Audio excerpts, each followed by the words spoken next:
Wanda Gilbert, and I'm going to be speaking to you about pay attention to how you listen. Listening is an important factor in learning. How many people in this room has played the old telephone game? Chinese whispers or broken telephones? It starts off by everyone sitting in a circle and someone telling a story. You instruct the first person to whisper in the next person's ear the story you just told them. When it's finally told to the last person, that person has to say the story out loud. The story creator then tells the original story.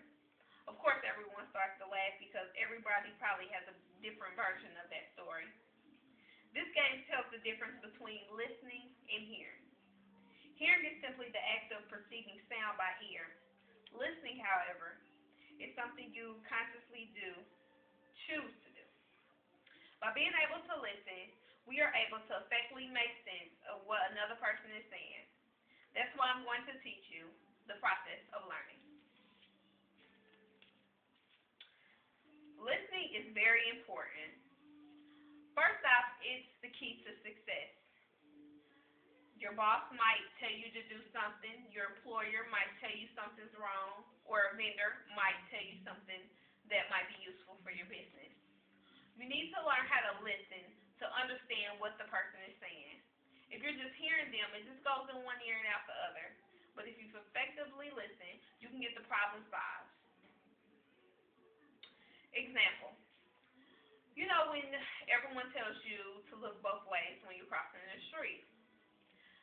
You might hear what they're saying and just, think that you're looking both ways or feel that, you need it both ways. But that is very important. You really need to look both ways. And that's important when you need to listen. Also, with listening, you need to retain the information. When you just hear the information, it doesn't get absorbed. But when you actually retain the information, that could be useful in later projects or things like that. There are a couple things you can do to learn how to better listen. For example, focus your attention. You can listen attentively to what they just said. I know sometimes the crowd might be distracting, noise going around in the room, people disturbing you outside of a meeting or things like that. You need to remain eye contact with the, you need to remain for your eye contact to be on your speaker. If you have total eye contact on that speaker, then you'll better absorb the words that they're saying. You also need to learn how to listen to the speaker effectively.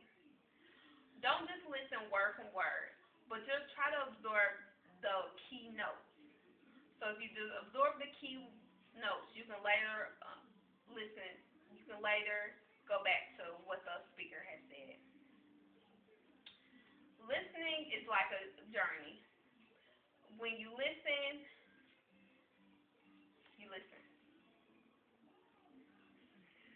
Training to listen begins as a little child. Of course, you tell your child not to do things and to do things. Hopefully, your child listens this as a little infant. Don't do that, Johnny. Yes, you can do that, Johnny. That's all a part of listening when you develop as you get older. And eventually, maybe you can master listening, and it will help you throughout your life.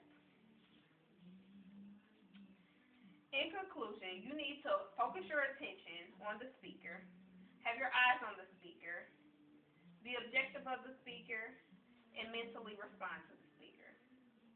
Pay attention to how you listen. That is the number one goal of effective listening. Listening is an extremely difficult skill to master. Listening is an important skill to master. As in our everyday life, we need to obtain and respond to information that is communicated to us. Expressing our wants, feelings, thoughts, and opinions clearly is effective only half of the communication process needed for interpersonal effectiveness.